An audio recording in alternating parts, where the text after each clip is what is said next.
This is DRF Race of the Day. Hi, everybody. Dan Illman and Mike Beer, the DRF Race of the Day for Thursday, January the 21st, race number 5 at Gulfstream Park. Let's throw up the field for the kickoff leg of the 20-cent Rainbow Pick 6. You can download free formulator past performances for this maiden special weight for 4 and up on the turf at the DRF Race of the Day page on DRF.com. Access those free formulator past performances. Handicap along with us. There are some nice pedigrees in this race, Mike, and some decent form as well. Yeah, I mean, it's true. There are a lot of horses who you feel like, at least I feel like, I don't want to speak for you, Dan, but a lot of horses I feel like, what's taken them so long to break out of this maiden condition here? A lot of horses who feel like they've had their chances and for whatever reason haven't been able to get it done yet. It's a good point. I mean, these are some older horses. They've run some nice races. They have some credentials. There are some first-time starters making their belated debuts for strong barns. I wonder if it's circumstances, though, in several cases. We'll talk about it after we take a peek at the Timeform U.S. pace projector. It's tough to project the pace in a race like this. King Angelo showed speed in his main track debut. He's by Lemon Drop Kid. He's bred all the way around for turf and distance. I guess he can be forwardly placed. If I was Julien Leparoux on Gear Jockey, I would just go. Yeah, I probably would too. I mean, I do expect the 3 to show speed in here, though, Dan, just, based on his debut. I know it was a dirt race, but he didn't break that sharply from the rail that day, and he had a lot of speed early. Gear Jockey was a very promising 2-year-old for Rusty Arnold as a maiden. He was 3rd in the Grade 3 Bourbon. He was 3rd in the Breeders' Cup Juvenile Turf. Hopes were high for a 3-year-old campaign last year. They ran him in the Fountain of Youth on dirt. It was an unmitigated disaster. It preceded a layoff, and while he's been the beaten favorite in his last 2 races, Mike, I think he has some excuses. Too bad he caught a live field off the layoff. And in this race, he's beaten at 7-10. We're going to swing into the stretch, but he just got wired by a long shot that got loose on the slowest pace imaginable. He did get wired if you're looking for an excuse for him here. I don't know if it's enough of an excuse, Dan. I mean, overall, it's not like he was too far away. He was always relatively close. You can see in the stretch, he's just not making up any ground here. I don't see a lot of try out of this horse in the stretch of that race, which I didn't like. Look at, he's second off the layoff here. He was a good 2-year-old. He certainly has a right to take a step forward in this race. To me, it all comes down to price. I wouldn't bet him at a short price, but I won't be surprised if he wins.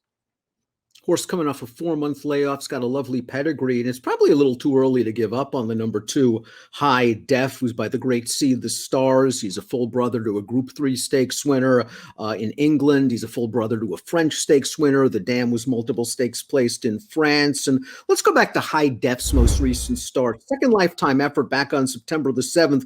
The winner of this race is a decent horse, I think. American Phenom at least came back to run second in a 1X with an 82 buyer speed figure. Only an even finish for High Def, but again, not a lot of pace to run at. Yeah, this is the horse who I would give an excuse to as far as getting wired goes in this race, because the pace was just slow. He never really, to me, had a chance. His figure declined 3 points from his debut, Dan. I actually feel like he ran better in his second start than he did in his first start. So I feel like he's sort of learning as things go along here. He's owned by Peter Brand. He's not in Chad Brown's barn. I don't know if that means anything. Maybe that this horse just isn't going to turn out to be that good. But I was at least mildly encouraged by his last race. Here's King Angelo, the number 3. Just a lovely pedigree for turf, but he took money like he could run. In his debut in New York for Phil Serpy, 11-horse field, this horse was bet down to 3-1. He showed good early speed. I think it was a decent horse that beat him. And Mike, just again, all turf in this pedigree. Yeah, he's really bred for this surface, top and bottom. The first 4 foals from this dam were all winners on the grass. And he did run well first time out there. That was a good rail day, December 20th at Aqueduct, and he did break from the inside. But again, he didn't break that sharply. He had really good speed rushing up to the lead. The horse that finished 3rd, Ernie Banker, just kept the pressure on him all the way around the track. I don't know. I thought he did some good things. I agree with you. The winner of that race could be pretty good. I'm expecting this horse to run at least as well, if not better, on the turf. Caveat Emptor is a first-time starter. This is the number 4. He's by Blame, very solid with his turf performers. The dam one on the turf, trained by Jimmy Toner, who knows how to get a good turf runner. But a 4-year-old making his career debut in a pretty decent field, going a 2-turn mile. I'm going to watch one. I sort of feel the same way about the first-time starters in here. They're both well-connected. They both have some pedigree. You know, I don't love any of the experienced horses, but I would rather take one of those horses than take one of the first years, I think. Core Conviction, the number 5, first-time starter for Chad Brown. You know this horse is going to take at least a little bit of money, and it's got to be a bit of a frustration for this for these connections. A $435,000 yearling purchase, now finally making his debut as a January 4-year-old. No, he's a half to a multiple stakes placed horse. He's a half to a grade 2 place synthetic runner, and we know the American Pharaohs can step on the turf. It appears this horse is picking up the pace in his recent workouts. Yeah, we'll see what he does. You know, the connections are going to probably bring some money his way, which I don't like about this horse. He's already a gelding, making a late debut. It just feels like things haven't gone great for this horse. I'm going to watch one. The 6 Mighty Tough is a horse that I wonder you could sneak into the exotics at a big price. You are the president and co-founder of the Tim Hills fan club. This horse is coming off of a lengthy layoff. He just didn't show a lot of speed in his first 3 races. But if you look at his pedigree, this is really solid for turf. The dam was a good turf horse. Maybe this horse just needed some time to grow. Yeah, and he's running actually some good fields. I know it was, you know, that time of year where maybe you're not catching the best fields at Gulfstream Park, but at least his second career start, that field was okay. I don't like that he doesn't have any speed, but maybe he'll show more here off the layoff. A horse that does have a little bit of speed, but is a horse that's coming off a layoff, is the 7 Voodoo Zip. We haven't seen Voodoo Zip since early June. Let's watch that performance right now. He caught yielding ground at Belmont. He was aggressively ridden by Jose Lezcano. He has a clear lead turning into the stretch, and he's just going to fail to stay. But I thought this was a decent field. The third finisher, Mr. Jaggers, who was 8-5 in here, came back to win with an 89 buyer's speed figure. Voodoo Zip earned a fig for this race, Mike. He's got tactical speed. 7-2 on the morning line, a bit light for a horse coming off of a long layoff, but you got to trust Christophe Clement in these situations. I mean, I guess you do. He's 7-2 on the line. I personally think he's going to go shorter than that. I thought he was going to be the favorite in the race. And listen, did he run well last time and just get beat by a decent horse? You know, I guess he did. Dan, this is 4 times in a row now. What are the excuses that we're going to keep making for this horse?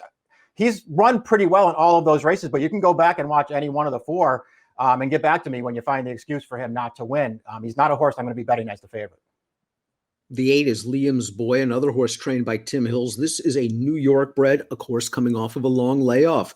He hasn't run since June. I thought he ran okay in that New York bred maiden special weight with the addition of blinkers, a sneaky good effort sprinting. They're asking a lot off the layoff, though. Yeah, off the layoff, they're going to stretch him out for the first time. I agree with you. I think he could run better in this race. I still felt like he caught a pretty tough field.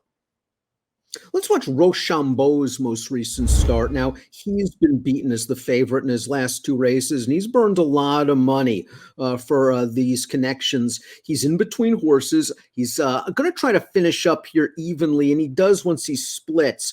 The winner of this race came back to run second, but for a $35,000 tag with a 75 buyer. It was just one of those blanket finishes, Mike, that failed to get me excited, although this horse has run some speed figures. It's interesting they haven't run on dirt yet. He's a half to King Zachary. Yeah, and he's, you know, on his overall form, he's a lot like Voodoo Zip in this race where, I mean, he's run well a bunch of times, just not getting it done. And he's actually faced some good fields too.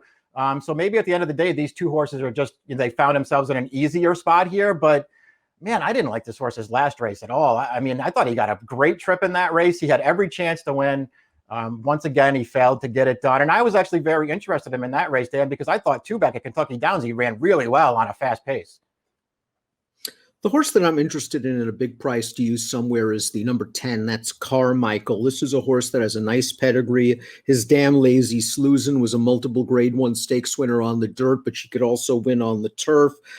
This horse has only raced once on the turf, and he caught a pretty nice horse. Big Dreaming won that race. That's Dreaming of Anna's baby. He's come back to win 2 of his next 3. Buyers of 78.95. The loss was a stakes placing. This is a half to a grade 1 stakes winner on the dirt, and I don't know, Mike. I thought that turf race at Churchill Downs was okay. It produced a couple of next out winners. It's a tough post, but a big price. I can see giving him one more chance in here, Dan, only because of the horse that beat him in his turf debut. Overall, when you go back and watch that race, he got a great trip in that race. He had a chance at it. He was never going to catch Big Dreaming. I didn't love that he got run down for second by a big long shot in there, but that horse, Parkland, actually came back and ran well in his next 2 starts. So I think he caught a good field in his only turf start. Interesting race to kick off the 20-cent Rainbow Pick 6 at Gulfstream on Thursday. We take a look at our top selections. Mike, you're going with the New York Invader, the 3 King Angelo, certainly has the pedigree to stretch out, the tactical speed. He showed ability in his debut. Maybe I'm going to the well again for Voodoo Zip at too short of a price. I think he's run well without winning. I'm a little bit more of a fan of his than you are, obviously, but I don't know how short I would go. Yeah, me either. I just didn't want to take him as the favorite. Overall, then I'm just really tired of the horses that have already had their chances in here. I don't want them. I'm going to take King Angelo here. I hope he goes to the lead and hope he improves on turf. 9-2 on the morning line for King Angelo, Mike's top pick. He's going 3-7, 2-10. I'm going 7-9, 1-10 for the DRF race of the day on Thursday. Best of luck.